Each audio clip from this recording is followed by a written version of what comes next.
Let's kickstart this assignment with my pilot questionnaire just to go over some things. Name of the pilot, me, William Erickson. Currently, I hold a single-engine land commercial pilot's license and an instrument rating. I got my private pilot's license. First day as a certified pilot have been August 17th. I hold a second-class medical. My last biennial flight review, or I guess it would have been a stage check to get my commercial, would have been February 6th. The aircraft that I took that in would have been a Piper Archer PA-28-181. Last date of simulator instruction would have been in October 25th of 2024. And let's see, logged hours, I have 36 hours total of pilot and command time, 158 hours of dual in the Piper Archer. That would be in addition to 10 hours of multi-engine time. That would have been dual, which would be total time of 205 hours, making me a rather low time pilot as considered by insurance purposes.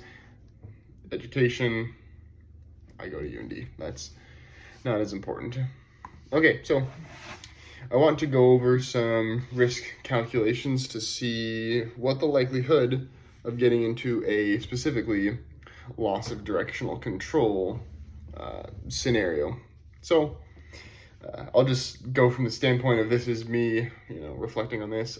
I hold an instrument rating, and I'm also currently enrolled in a Part 141 flight school, which supposedly UND would be better at giving me flight training than a Part 61 school. So I believe myself to be a little bit better equipped than the average pilot that's just going to a flight school to get a private pilot's license for fun. I am also a commercial pilot, and an instrument-rated pilot as well, so I do have that edge over other applicants.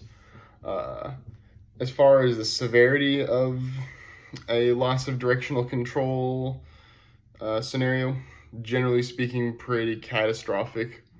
The only scenario when a loss of directional control might not be like immediate and swift death would be directly after like a failed go around when you're low to the ground at a low speed. Then you might be all right, but a spin to find, base to final turn spin or a loss of directional control in, say, the clouds, generally speaking, will be fatal. So I put down that risk as catastrophic. I do, however, believe the risk is acceptable, although I would definitely be charged a very high insurance premium. For insurance purposes, I'm considered a low-time pilot. My buddy Jack, he's my roommate, his father bought a Vans RV10, and to be covered under the insurance, any pilot would have to have 500 hours to qualify. So I'm at 200, a fraction of that. They would definitely charge me a very high premium, although I do think I could be insured. But yeah, I would definitely be given a very high premium as a low-time pilot. Some ways that I could transfer the risk or mitigate the risk. Transferring the risk would be getting insurance. I put down I could fly only during the day.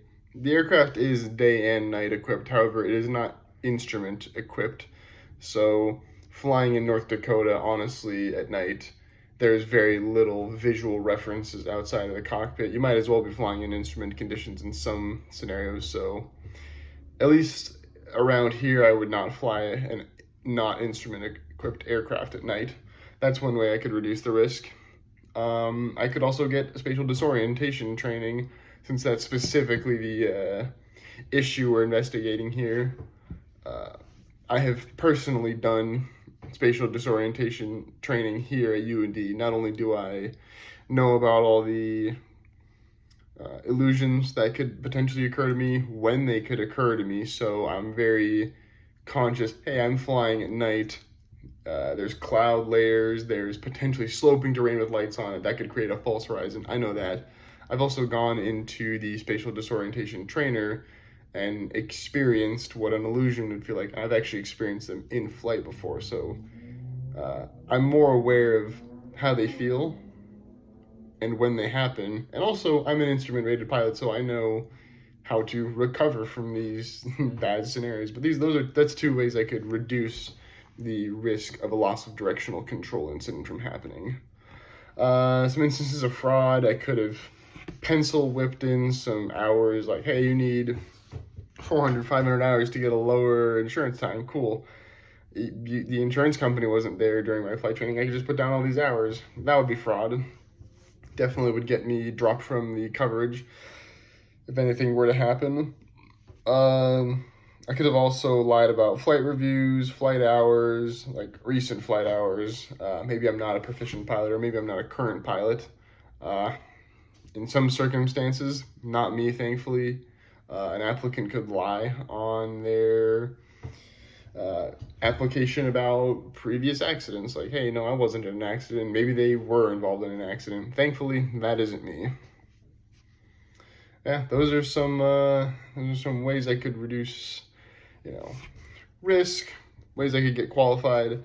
I also want to go over the severity of this. So the severity of a loss of directional control instance is, generally speaking, catastrophic. However, the chance of it happening is very low. We have had very few loss of directional control instances that were fatal here at the University of North Dakota.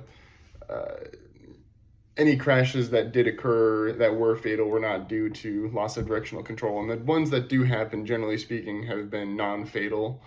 So while it is still considered catastrophic, it's also very improbable. It happens here enough to hear about it because we have such a high training volume of students. So, the amount of flights that are happening, obviously you will have an increase in accidents and all that. However, it's still, for each individual pilot, extremely improbable that it will happen. So I would put it as a medium to high risk, which I would definitely lean more towards the medium side, seeming as the loss of directional control issues that have happened at UND have all been non-fatal, as far as I can recall.